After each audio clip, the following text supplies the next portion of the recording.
Okay, let me guess. You're either interested in becoming an assistant, already an assistant, or you're looking to become an assistant. If I got one of those right, let me know down below. Hi guys, what's up and welcome back to my channel. If you're new here, my name is Reiley. I am a hairstylist in the state of California, and today we're gonna be talking all about being an assistant. Now, being an assistant literally is what started my career. I truly believe everybody needs to be an assistant at the start of their career. If I ran a beauty school, I would literally put in it that you had to become an assistant to pass the beauty school. Like, it's so important. So if you're currently an assistant, I just wanted to start out by saying congratulations. Being an assistant is not always fun. So today I'm gonna be giving you 5 tips and tricks for salon assistants. Now, if you're not a salon assistant yet, this information could also be valuable for you. If you guys have any other video requests about being a salon assistant, how to become one, leave them down below. I'll definitely get around to them. So the first tip I have for you is honestly the most important one, and that is know what you're getting into and know what you deserve. Now, I feel like out of school, it's really hard to know what you deserve. In beauty school, the clients treat you like trash. They literally pay $10 for a haircut. Well, it's really important that you do a lot of research. You ask about different reputations of people that you possibly want to assist for. Obviously, you don't want to assist someone that is known to be like a scammer, is bad at hair, I don't know. So definitely do your research on the person, but also do your research on what an assistant does in your area, what kind of money they get paid. I definitely wrote down my non-negotiables when I became an assistant. I did not want to work for someone who wasn't interested in helping me. I think at the end of the day, the reason you become an assistant is that so you are more confident on your own. So that was my #1 non-negotiable. I also think you should never work for less than minimum wage. I'm pretty sure that's illegal. I think some places might pay you commission or hourly. Just make sure you're not working for less than minimum wage, because that just honestly doesn't even make sense. And then another part of that is absolutely do not get taken advantage of. If you're foiling the whole head and they're getting paid for it and you're not, then you're being taken advantage of. Obviously, being an assistant is not always fun. At the end of the day, you are an assistant, but obviously there's a difference between a healthy work environment and being taken advantage of. So just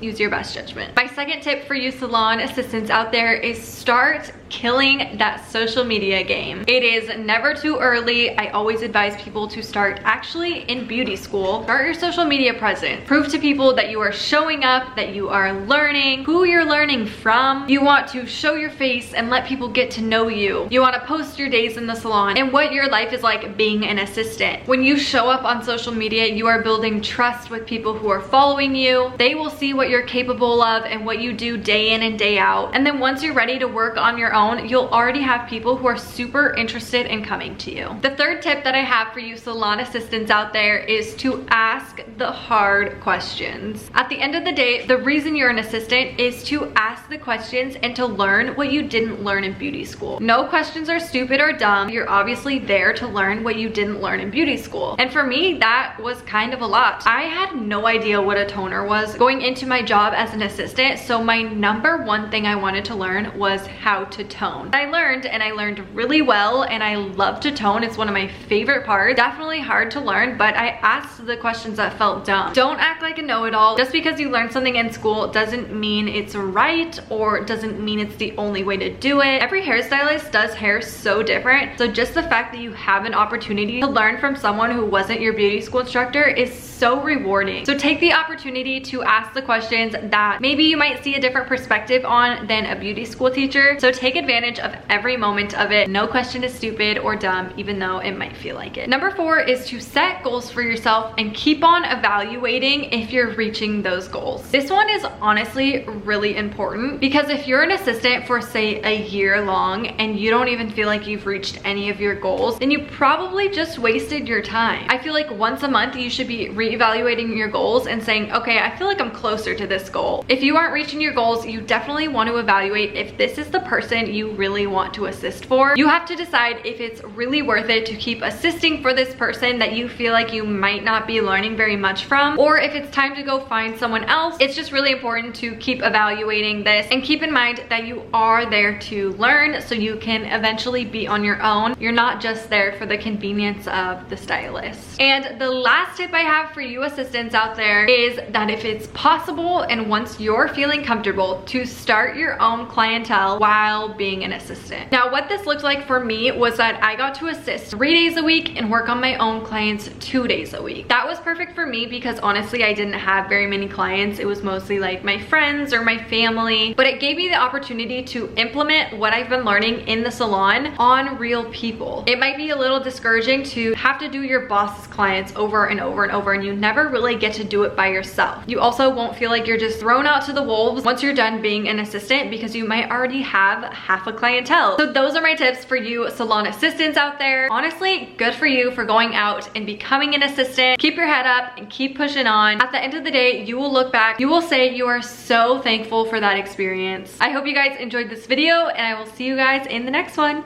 Bye guys.